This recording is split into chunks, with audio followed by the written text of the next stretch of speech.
All right, we are headed to a apartment complex. It's got some Nutria running around, which is an aquatic animal. It's a rodent, a pretty good sized rodent. And they were actually brought here in the late 70s to try to boost the fur trade and the fur economy.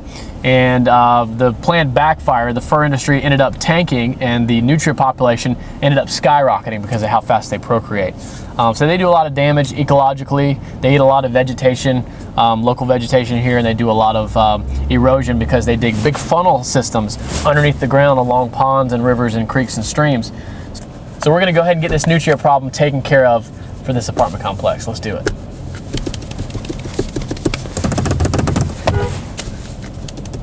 Sitting in traffic. All right, you can stop.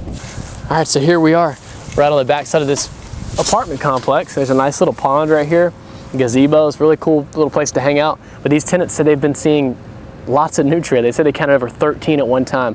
Way too many nutria to be in this little pond. This pond's probably less than a quarter of an acre. So they've been doing a lot of destruction, a lot of demolition, putting in a roadway nearby here. So they're just, you know, taking away the animal's habitat, and they've got no place else to go other than this little water source right here. So we're gonna set up some traps and try to see if we can get as many as we can out of here and make this a much better area. They've been doing a lot of destruction. The nutria have actually been doing a lot of destruction, a lot of erosion. They're digging out their tunnels underneath the ground, so the ground's actually starting to cave in a lot of areas. So it's just, like I said, way too many animals to be in one spot. Let's see what we can do. So right now we're just looking for slides. It's areas where the nutria actually come out of the water, just like this right here. Check this out. Where the nutria come out of the water onto the grass, you can see they just, you know, they use the same spot over and over, so it kind of wears out a little hollow right there. And this is a perfect area to set the trap. We're going to set the trap right next to it, so that way they have to walk right by the trap. They have to look at our delicious bait. We're using apples and carrots and cabbage. These guys eat pretty healthy, but they're going to have to walk by the trap, and they're not going to be able to resist the bait. We're going to go in there, we're going to nab a nutria. So let's see what we can do.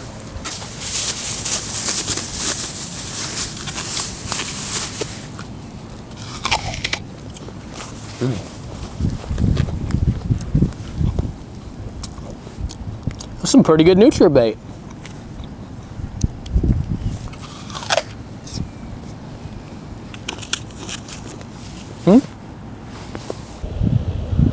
All right, we're here trapping nutria, but just directly behind me is one of the baddest gangs in Jacksonville, the Bingo Trio. They don't look dangerous, but they are. I don't want to make eye contact because they're very vulnerable. So let's get these nutria and move on down the road. Well, I've been here like 3 months, and when I first found out that they were telling me how dangerous they are, how ugly they are, I'm like, they are ugly. Oh, Iris. And I came out here and waited all night. I'm out here all night, in and out. And I'm like, okay. So I saw them, I'm like, they're not like that at all. They're sweet. And so I started watching them. And they come out at night, they graze around here. They walk around. As long as you're quiet, they're very, very, once spooky, and they're gone. They move like a, I don't know, they move fast. Right.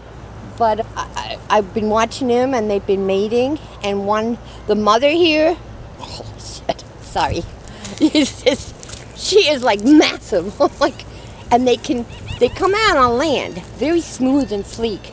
And then you're watching them, and they're like humping, you know. And I'm like, what? That's weird. So I looked it up, and she's carrying her babies. Really? Yeah, she has high teats, so they hang on, and they come with her. And then after 30 days, you know, she's like, okay, you're on your own. Right. Yeah. So, yeah. Iris, quiet.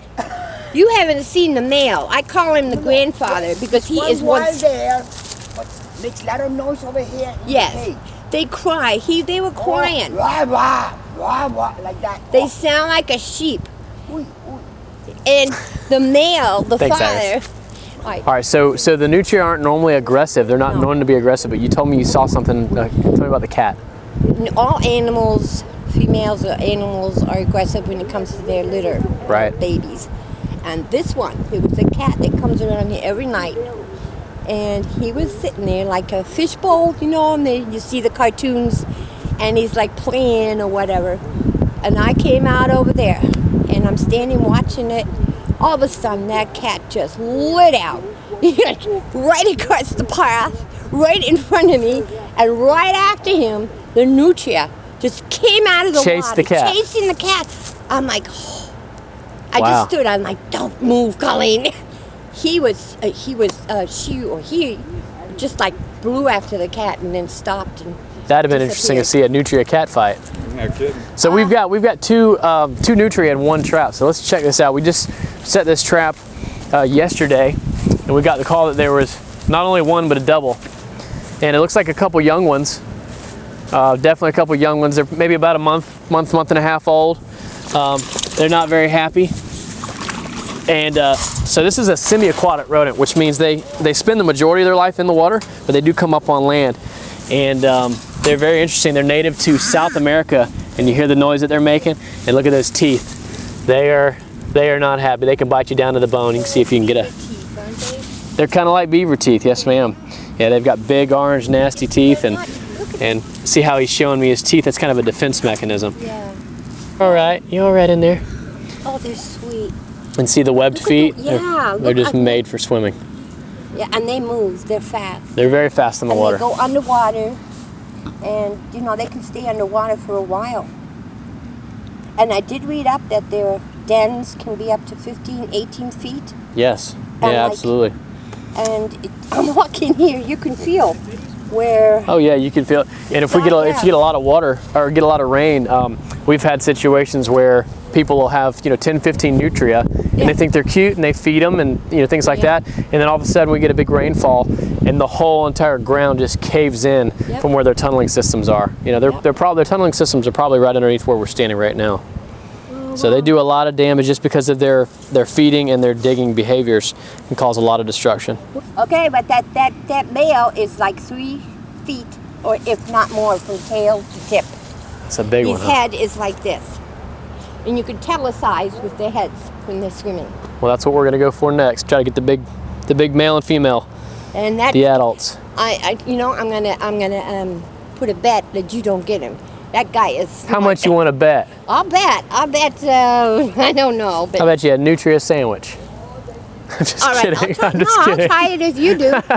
In Louisiana, I'm not gonna right? try it. No, we're in the wrong state. Well, I'll stick with beef. But yeah, we're gonna try for the adults. This is typically how it goes. Is you catch the juveniles first, and then the adults are a little more hesitant to go for the trap. But we've got another trap set right over there. We're gonna set this trap here, and I know where they're hanging out. They're hanging out in that real thick vegetation across the pond. So I'm gonna set a third trap over there, and we should get them. So we've got a trail of food going into the back. Yeah. So sometimes they'll come in, and we do Yeah. that for them to get comfortable with the trap. it was funny watching them because. Yeah, so they'll go into the doorway, eat a little bit, back up, eat that. That's what they were Eat doing. a little bit more, eat a little bit more, Oh, and then that's okay. why we caught 2 in one trap. If we'd have had only the bait in the back, Yep. we probably would have just caught 1. But since they both There were started 2 in feeding, there? yeah, there's 2. There was one in there too. Mm-hmm. So you saw that day when you put it the first time, the trap, that was the end of it. Exactly. But no, look.